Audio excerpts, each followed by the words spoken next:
Hello friends, स्वागत है आपका अपने YouTube चैनल गोयल मैट्रिक्स पर। चैनल पर पहली बार आए हैं तो सब्सक्राइब कर लीजिएगा, साथ ही बेल आइकन को प्रेस जरूर कर लीजिएगा जिससे जो नोटिफिकेशन है आपके पास समय से पहुंच जाए।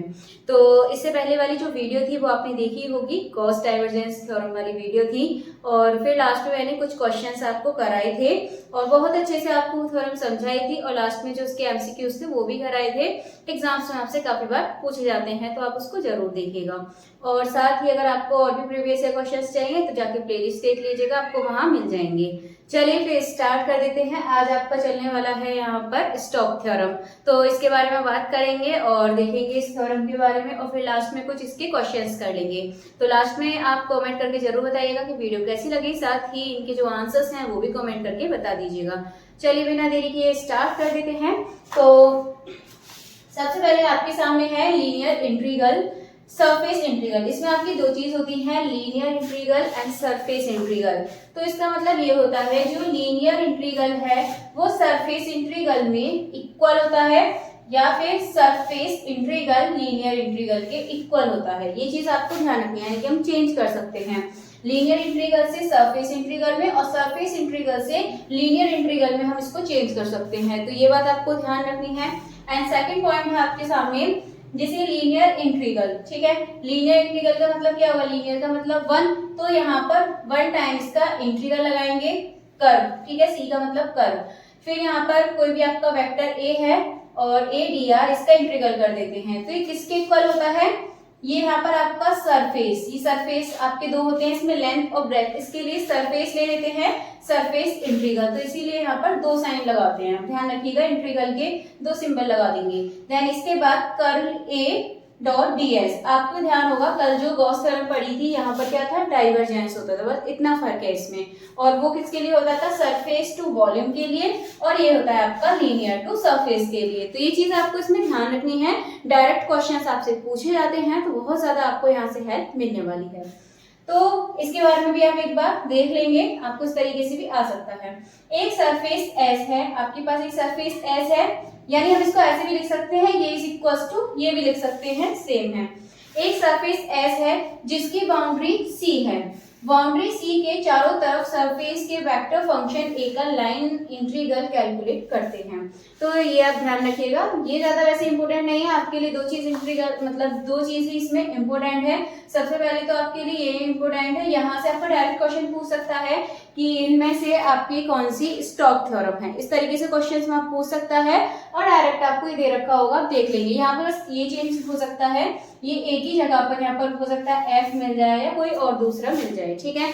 तो एक ही जगह कुछ और भी हो सकता है, तो इस चीज का आपको ध्यान रखना है। बस इसके बारे में इतना है, बहुत ही आसान तरीके से आपको समझ आ चुका होगा। चलिए अब देख लेते हैं इसके कुछ एमसीक्यूज और लास्ट में आप कमेंट करके जरूर बताइएगा कि आपको क्वेश्चंस कैसे लगे। चलिए तो क्वेश्चन नंबर 1 देखते हैं। एंड मैंने आपके सामने थ्योरम में लिख दिया आपका स्टेटमेंट। आप इसको इस तरीके से भी लिख सकते हैं, मैंने आपको बताया था अभी, इस तरीके से भी आप इसको लिख सकते हैं, कोई दिक्कत नहीं है। ये वाला इधर लिख सकते हैं आप और ये वाला इधर लिख सकते हैं, कोई दिक्कत नहीं आएगी, ठीक है, एक ही बात है। अब इसके बाद क्वेश्चन नंबर 1 देखिएगा।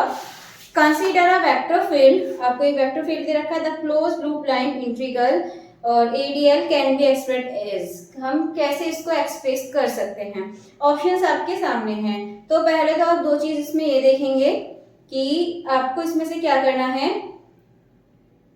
पहले यहाँ से हम डॉट वाले जो हैं उनको निकाल देंगे, वो आपके डाइवर्जेंस के लिए यूज होते हैं। कर्ल वाला आपका मल्टीप्लाई वाला साइन होगा।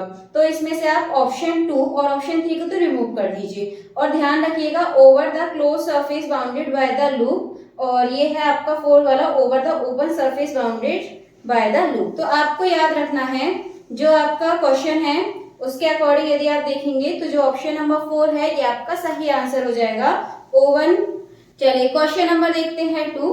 तो क्वेश्चन नंबर 2 आपके सामने है, स्टोक्स थ्योरम इज वैलिड, किसके लिए वैलिड है आपको ये बताना है। तो पहला है आपका shape of closed curve C, type of vector A, type of coordinate system, ये लास्ट है आपका whether the surface is closed और ओपन। तो इसमें जो ये आपका 4 वाला है ये नहीं होगा, इसमें आपके स्टार्टिंग के 3 होते हैं, shape of closed curve C, type of vector A, type of coordinate system, ठीक है। तो इसमें जो आपका सही आंसर है ये हो जाएगा आपका 1 2 3 यानी कि ऑप्शन नंबर 4। चलिए आगे नेक्स्ट क्वेश्चन देख लेते हैं। अगला क्वेश्चन आपके सामने है RDR, ये ठीक है, आपको स्टोक्स थ्योरम्स के अकॉर्डिंग इसको सॉल्व करना है। तो देखिए इसमें आपको ये दे रखा है यहाँ पर और ये C लगा हुआ है, आप यहाँ से पहचान जाएंगे ये आपको लीनियर में दे रखा है, यानी कि आपको यहाँ पे स्टोक्स यहाँ पे यूज करनी है। तो RDR का मतलब क्या हो जाएगा, आप इसको इस तरीके से लिखेंगे IJK और इसके बाद यहाँ पर ये हो जाएगा curly upon curly X, curly upon curly Y, curly upon curly Z.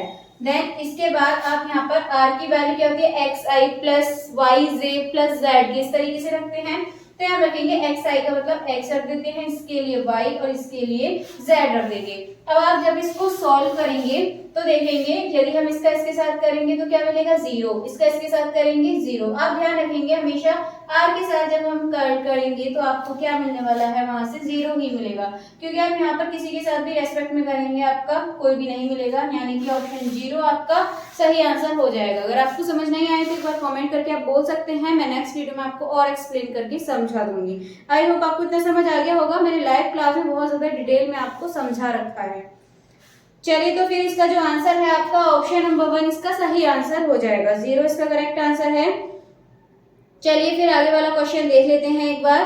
तो जो आपका क्वेश्चन नंबर 4 है ये है आपका Stokes theorem is defined as, इसको कैसे डिफाइन कर सकते हैं। तो देखिए पूरा फॉर्मूला आपसे यहाँ पूछ लिया गया है, आपको बताना है इसमें से कौन सा सही आंसर है। यदि आप फर्स्ट देखें तो आपको दे रखा है, एक चीज देखेंगे आप फर्स्ट वाले में आपको इधर इंटीग्रल 1 दे रखा है और जब आप इक्वल में देखेंगे यहाँ पे 3 दे रखे हैं। तो 3 तो वॉल्यूम आपका किसमें होता था, गॉस में होता था, इसमें आपका नहीं होता, इसमें तो लीनियर टू सरफेस होता है।